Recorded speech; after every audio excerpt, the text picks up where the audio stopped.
Hey everybody, I'm going to try this again. Everybody knows when you're doing a video and you have family, you get lots of interruptions. It's not so easy to do in one take anymore. Anyway, so what we have going on here is quite a bit. I'll try and explain it quickly and for people to understand. We have two identical Vortex coils here. We have two identical ferrite cores wrapped 120 wraps apiece, separated by a piece of tape. The left-hand one goes to the white cables, which goes to a full-wave bridge rectifier and the meter on the left.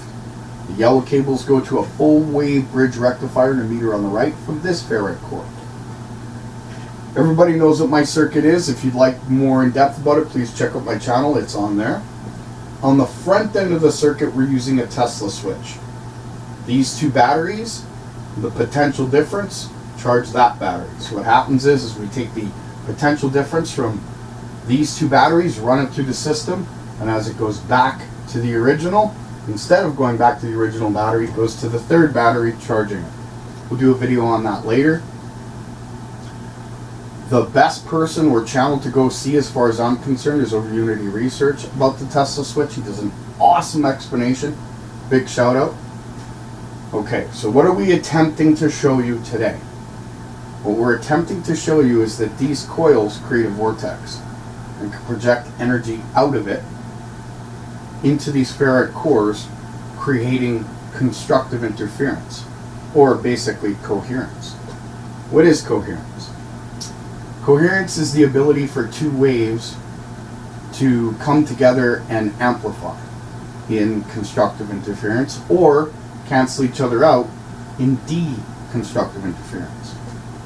So that being said, these coils projecting their energy out create a vortex. Now, I don't know of any other coils that create vortexes in this way. There are quite a few out there that do, but not in this way.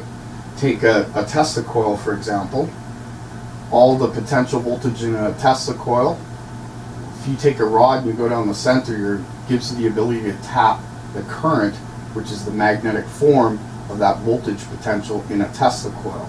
Well, this is similar, except these rods aren't in the center of the coil.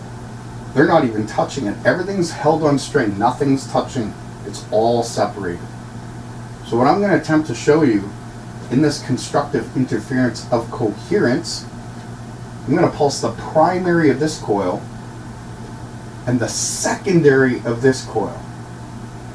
Now, normally what I do is I pulse the primary of this coil and the secondary, and my voltage doubles. I'm going to do it a foot apart from each other in different coils, and I'm going to affect these cores without them touching.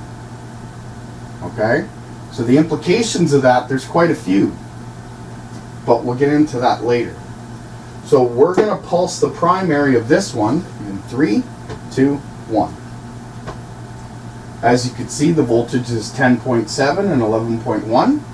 Both neons are on, and that's the primary of this coil affecting both ferrite rods.